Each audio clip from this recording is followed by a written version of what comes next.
Assalamualaikum warahmatullahi wabarakatuh. Alhamdulillahirabbil alamin wassalatu wassalamu ala asrofil anbiya'i wal mursalin sayyidina wa maulana Muhammadin wa ala alihi wa sahbihi ajma'in. La haula wala quwwata illa billahil aliyyil azim. Ba'd. Anak-anak semua, bagaimana kabarnya anakku semua? Alhamdulillah sehat, kuat, Allahu Akbar.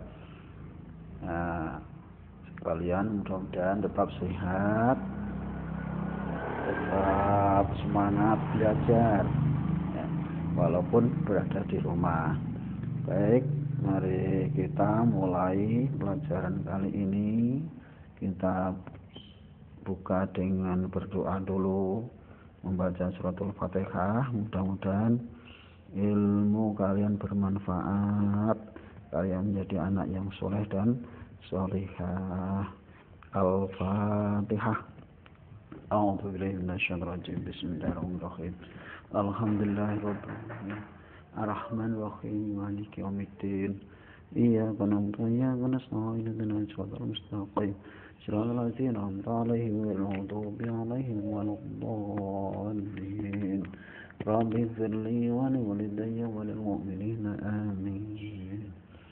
Baik, mari kita belajar pada pagi hari ini. Kita tetap masih membahas tentang hari akhir atau hari kiamat. Sekarang nama lain dari hari akhir atau hari kiamat. Ya, tujuan pembelajaran pada kali ini adalah yang pertama, kalian setelah pelajaran ini diharapkan bisa mengetahui nama lain dari hari akhir. Kemudian nanti kalian harus memahami tanda-tanda hari akhir. Selanjutnya, yang ketiga, kalian nanti harus memahami tentang hikmah beriman kepada hari akhir. Nah, itu nanti tujuan pembelajaran kali ini. Baik, mari kita bahas sebentar nama lain hari akhir.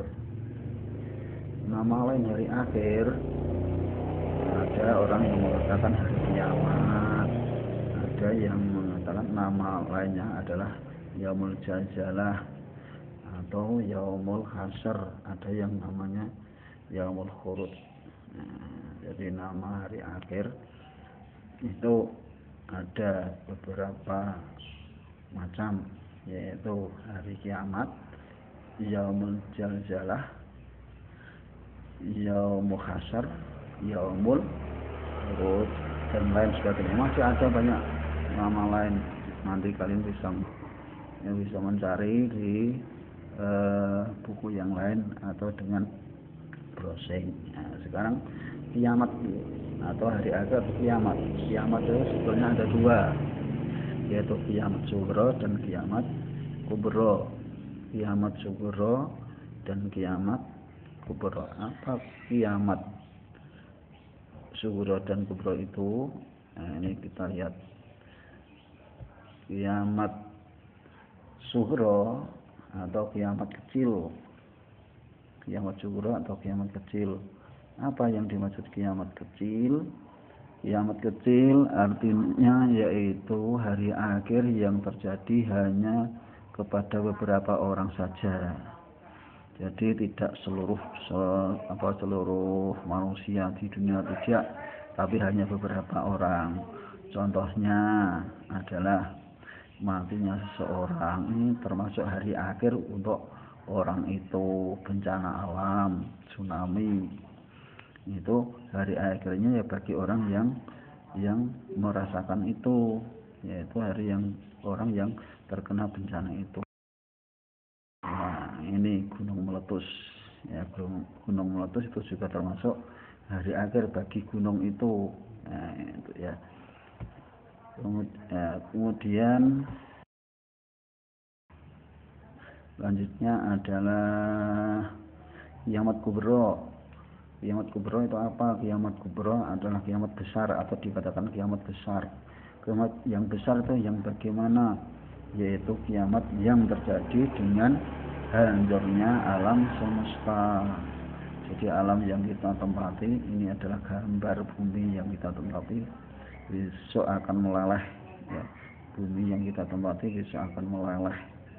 Itu namanya hari kiamat kubro. Manusia, binatang dan semua tumbuhan akan habis terbakar. Kita lanjutkan, yaitu tanda-tanda hari akhir. Tanda-tanda hari akhir. Jadi hari akhir itu juga ada tanda-tandanya. Tanda-tandanya hari akhir itu juga ada dua, tanda-tanda sugro atau tanda-tanda kecil. Ini jangan sampai kalian bingung dengan hari kiamat sugro dan tanda-tanda hari akhir sugro. Kalau ini tanda-tanda hari akhir sugro, tanda-tanda sugro ini adalah tanda-tandanya, bukan hari akhirnya. Tandanya yang dimaksud dengan tanda-tanda sugro atau tanda-tanda yang kecil itu yang bagaimana? Maksudnya tanda-tanda yang dapat kita saksikan di dunia ini saat ini. Jadi ini sudah terjadi untuk tanda-tanda hari akhir kecil atau sugro sudah terjadi. Contohnya banyaknya masjid yang megah, tapi jamaahnya hanya sedikit.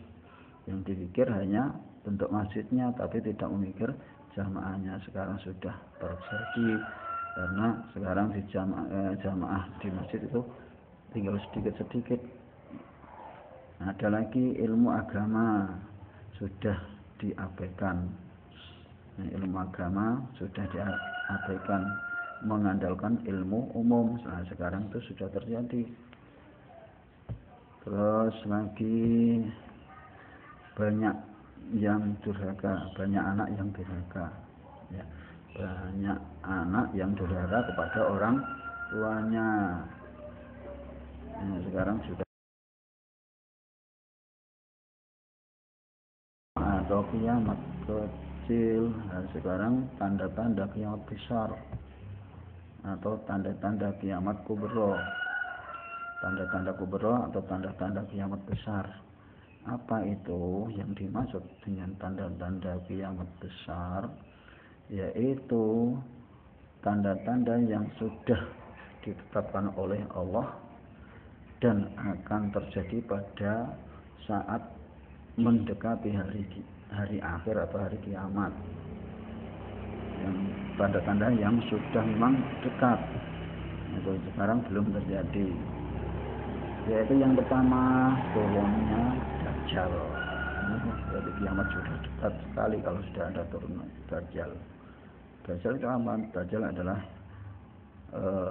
ratunya iblis yang berbentuk manusia, ya, konon bermata satu, dan dia mengaku-ngaku Tuhan, mengaku-ngaku Allah berkuasa, Kemudian lagi turunnya binatang melata yang aneh, yang belum ada sampai sekarang, yang belum. Nanti kalau sudah ada, ya, binatang-binatang itu berarti sudah dekat, binatang-binatang yang aneh. Kemudian matahari terbit dari sebelah barat. Nah, ini kan masih belum ada. Sebelum ada tanda-tanda seperti itu, berarti kiamat masih jauh. Yang dimaksud jauh maksudnya ya belum ada tandanya. Ya, itu ya. Kemudian keluarnya gas beracun dari semua sudut, ini berarti yang terakhir. Keluarnya gas beracun ini, kemudian manusia akan mati semua. sudah ya. Ini yang dimaksud tanda-tanda kiamat kubra atau besar. Itu kalau sudah terjadi maka bentar lagi akan kiamat. Walaupun sebetulnya tanda-tanda kubra ini ya tadi dengan kiamat itu masih puluhan tahun, bahkan masih ada yang ratusan tahun. Kemudian ya, setelah kalian mengetahui tentang hari kiamat, perilaku apa yang kamu laksanakan setelah mengetahui dengan adanya hari kiamat? Yaitu yang pertama, kalian harus menjaga pikiran, sikap dan perilaku dari akhlak tercela. Makanya supaya besok di hari kiamat itu selamat, kalian semua harus berakhlak yang baik, jangan memiliki akhlak yang tercela, dijaga pikirannya. Yang kedua, meningkatkan keimanan dan ketakwaan kepada Allah, tambah takwanya kepada Allah, iman kepada Allah, memperbanyak zikir dan bersolawat, ya, ingat kepada Allah, banyak zikir itu ingat kepada Allah. Kemudian yang keempat, selalu membaca Al-Quran, jangan ogah-ogahan baca Quran, ngaji, ya. Kemudian yang kelima, bergaul dengan orang-orang yang soleh, yang baik-baik, gitu ya. Kemudian yang keenam, mengembangkan potensi diri, jangan malas, memupuk tali persatuan dan silaturahim, ya, silaturahim. Nah ini, jadi kemudian melaksanakan perintah-perintah Allah, dilaksanakan dengan baik, sholat 5 waktu jangan lupa, ya, sholat 5 waktu jangan lupa. Makanya ya, mudah-mudahan kita semua bisa melaksanakan dengan yang baik itu, dan besok kita akan selamat. Itu saja untuk pengantar pelajaran pada pagi hari ini. Kalian nanti bisa belajar dengan membaca bukunya, ya, dibaca bukunya dengan lengkap, ya.